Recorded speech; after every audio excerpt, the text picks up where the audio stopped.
अब यहाँ पे फ्रेंड अगला क्वेश्चन हम डिस्कस करने वाले हैं। क्वेश्चन कह रहा है कि describe the difference among short term, medium term and long term scheduler. यानी शॉर्ट टर्म शेड्यूलर क्या होता है, मीडियम टर्म शेड्यूलर क्या होता है, लॉन्ग टर्म शेड्यूलर क्या होता है, इसको हमें एक्सप्लेन करना है।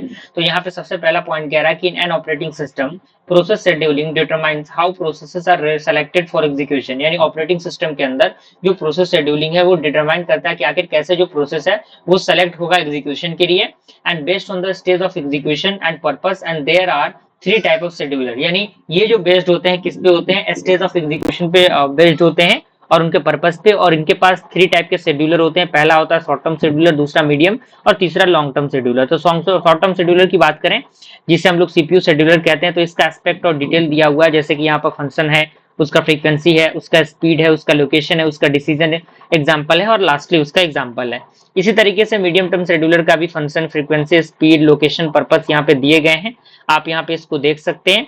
और तीसरा हमारा क्या है, लॉन्ग टर्म शेड्यूलर है, इसका वो पूरा पूरा जो प्रोसेस है वो दिया गया है और इसे हम लोग जॉब शेड्यूलर भी कहते हैं। तो नाम अगर दूसरा पूछ दे एग्जामिनेशन में तो घबराने की जरूरत नहीं है।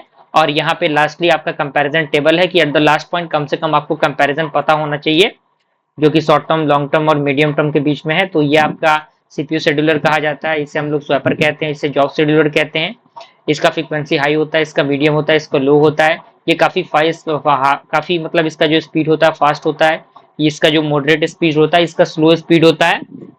और ये ऐड करता है एक रेडी क्यू की तरह, ये सस्पेंडेड प्रोसेस की तरह और ये जॉब पोल की तरह। और पर्पस की हम बात करें, ये सीपीयू को असाइन करता है, ये रिड्यूस करता है लोड को और ये एडमिट करता है न्यू प्रोसेस को। और कंट्रोल की हम बात करें तो सीपीयू शेड्यूलिंग है, मेमोरी मैनेजमेंट है, डिग्री ऑफ मल्टी प्रोग्रामिंग है। तो इस तरीके से हमने इस क्वेश्चन को भी सॉल्व किया। Thank you.